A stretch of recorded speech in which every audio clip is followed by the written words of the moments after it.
et bienvenue dans cette nouvelle vidéo consacrée bien un nouveau module de la civilisation. Bon, la civilisation, comme vous savez, bien que c'est un module qui n'est pas facile à, je dirais, à retenir et à le mémoriser à 100%. Vous devez un peu, c'est-à-dire se baser sur la compréhension, hein, et la lecture des textes, les textes, si vous êtes habitué à lire des textes.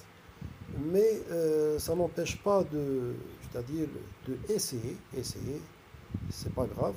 Mais vous pouvez toujours vous utiliser bien se référer à ce qu'on appelle la méthode du résumé, hein, pour résumer des textes qui sont longs, et vous utilisez votre propre lexique, c'est très important. On va entamer par la Grèce antique. La Grèce antique. Bon, pour une petite présentation par rapport à la civilisation et par rapport à la culture que je détiens, si on parle de civilisation, on sait tous que lorsqu'il s'agit de civilisation, on doit connaître d'abord les différentes périodes historiques, n'est-ce pas? Vous avez, si on peut citer, vous avez la période préhistoire, hein, la préhistoire. 2, on passe à la période antiquité, hein. 3, on passe à une période qui porte le nom de la période de la Renaissance, hein. Et on passe quatrièmement à une période qui est le Moyen Âge, d'accord? Et puis vient une période qui porte le nom, la période moderne. Et la sixième période, c'est la période contemporaine, d'accord? Bon, ici on est, c'est-à-dire, on n'est pas dans la période préhistoire, mais on est dans la deuxième période, je dirais, après la préhistoire, par rapport à l'histoire de l'homme, il s'agit de l'Antiquité.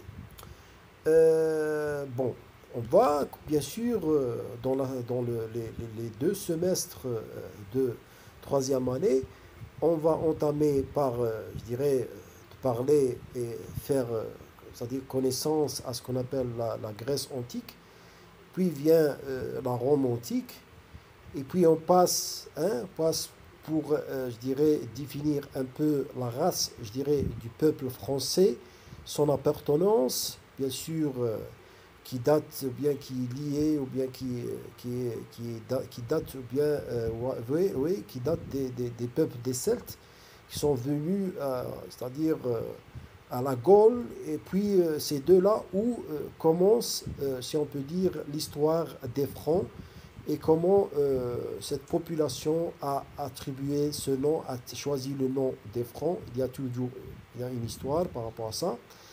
Et que sont les contraintes, voilà, voilà, il y avait qui ont, je dirais, anéanti les autres, je dirais, civilisations, et qui ont contribué à la naissance de nouveaux civilisations. Et c'est de là où vient, je dirais, les trois civilisations, ou bien dynasties, qui est dynastie, je dirais, des Francs.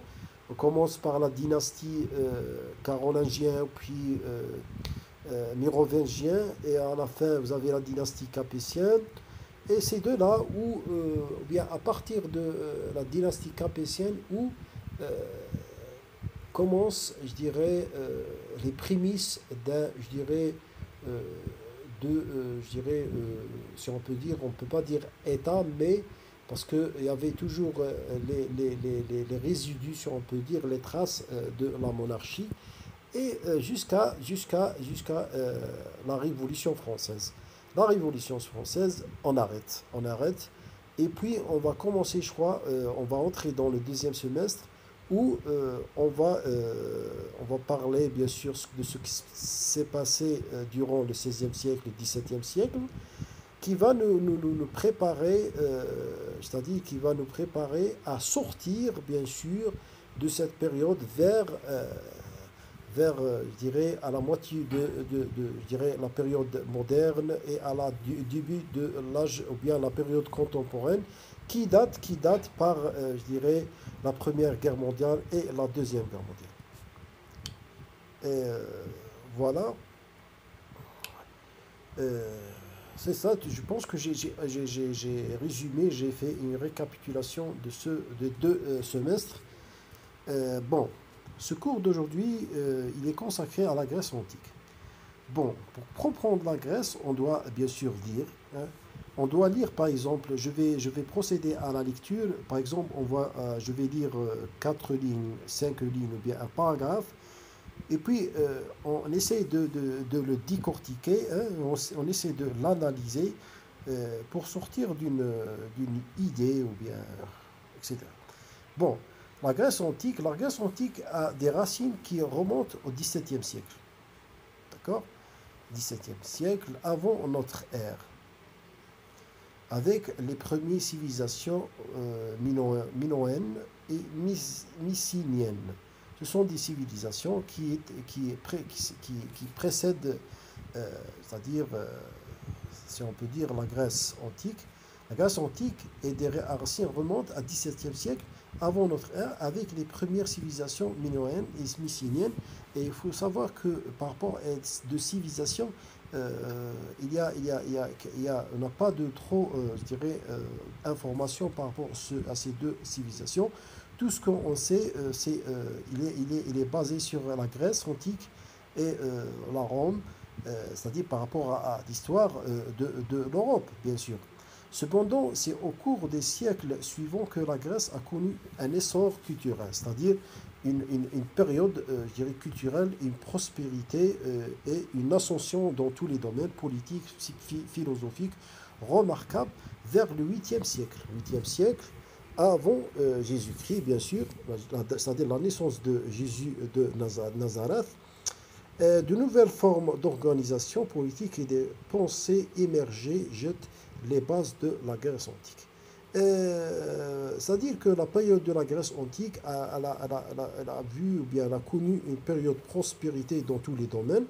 Et comme toute civilisation, elle commence, hein, dans des circonstances, et puis à la moitié, elle va connaître, je dirais, si on peut dire, utiliser le mot, un bouillonnement, une sorte voilà, un bouillonnement, on peut citer des guerres, hein, des invasions, voilà, des conquêtes. euh, et puis vient, c'est-à-dire la période de l'union, c'est-à-dire euh, de la décadence et la chute. Et il faut bien ajouter et dire, je dirais que, c'est-à-dire évoquer des véracités. On ne peut pas dire n'importe quoi, parler et dire que voilà, la Grèce antique, lorsqu'on dit la Grèce, on dit la philosophie et c'est-à-dire les sciences qui ont, je dirais, les savants et qui ont, je dirais, contribué énormément je dirais, à la majorité des sciences et d'autres.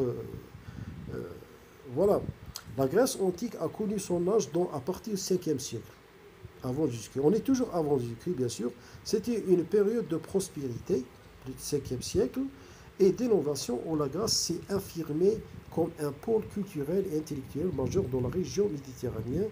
Athènes était au cours de cet essor, devenant le berceau de la démocratie et la philosophie, de l'art et de la littérature. Voilà, on a parlé de ça. C'était le berceau, c'était la source de la connaissance, du savoir.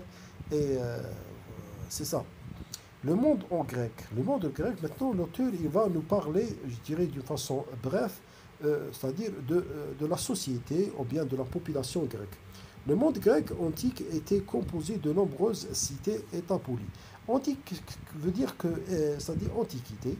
Le monde grec antique était composé de nombreuses cités, États polis indépendants.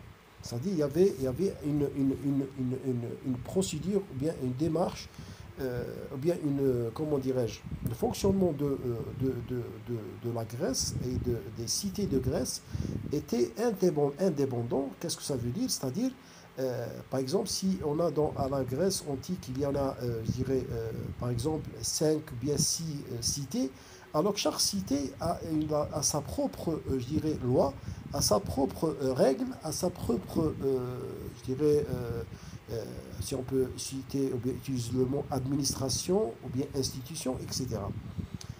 Dont les plus célèbres étaient Athènes et Sparte. Ces deux cités étaient célèbres par rapport à la Grèce, deux cités comme deux cités, je dirais, incontournables et emblématiques, qui font, je dirais, la richesse culturelle et bien sûr richesse dans tous les domaines de la Grèce. Il y avait une rivalité entre les deux et même il y a un déclenchement de guerre entre les deux. Pourquoi? Parce que les deux, ils avaient ce qu'on appelle des règles et des lois différentes. Les Grecs étaient un peuple de marins et de commerçants. C'est-à-dire la base de leur commerce était basée sur le commerce et la pêche, ce qui a favorisé la diffusion de leur culture dans tous les bassins méditerranéens, bien sûr. Les cités grecques de l'Antiquité étaient reparties ou bien réparties sur le territoire de la Grèce continentale, ainsi que sur de nombreuses îles et de la mer Égée, etc., etc. La République athénienne, je pense que c'est palpable, hein. Ici, on parle du monde grec. On a dit qu'il c'était un peuple voilà, qui est composé de plusieurs cités indépendantes. Les fameux cités, c'était Sparte et Athènes. Il y avait une rivalité entre les deux. Et même, il y avait une guerre qui s'est déclenchée entre les deux, qui s'est déclenchée entre les deux. Et le peuple, il vivait sur le commerce et la pêche. Voilà. Maintenant, la République athénienne. Athènes était située en Attique, une région de Grèce continentale, sur la côte et de la mer Égée. Elle était non seulement une puissance politique majeure, mais aussi un centre culturel et intellectuel. Les philosophes, les poètes, les artistes et les penseurs d'Athènes ont grandement contribué à l'héritage de la Grèce. C'est-à-dire Athènes était à son apogée, était une cité vraiment remarquable c'est une bonne image à cette grande civilisation. Euh, voilà, englobe des philosophes, des écrivains, des poètes, etc. Qui font, là, je dirais, qui créent ou bien qui font la beauté et la richesse de cette civilisation et de cette cité. Cette cité est célébrée pour être lieu de naissance de la démocratie, un système politique qui repose sur la participation des citoyens dans le processus décisionnel, c'est-à-dire de la décision, vient de la décision. C'est-à-dire que l'Athènes, c'est le socle de la démocratie. La démocratie, le mot et même la réflexion et l'idéologie de la démocratie, c'est l'œuvre des Grecs et précisément de Athènes, qui représente, je dirais, la stabilité, la liberté des gens, des droits et la paix. Environ du 5e siècle avant Jésus-Christ, Athènes a mis en place un système politique dans lequel les citoyens, hommes adultes nés à Athènes, de parents athéniens, avaient le droit de voter et de participer à l'Assemblée, où les lois et les politiques étaient discutés et décidés. Cela représentait un contraste marqué avec les autres formes de gouvernement de l'époque, souvent autorité et oligarchique. Voilà, il y avait aussi des distinctions. Il y avait des distinctions, par exemple, le droit de vote et le droit à la citoyenneté n'est pas demandé aux étrangers. Par exemple, quelqu'un qui vient de l'étranger, il ne peut pas contribuer de ses droits. Un commerçant ou bien un artisan, il n'y a pas les mêmes droits comme un fils bien d'un noble ou bien comment dirais-je, d'un sénateur, etc. Il y avait des distinctions. Euh,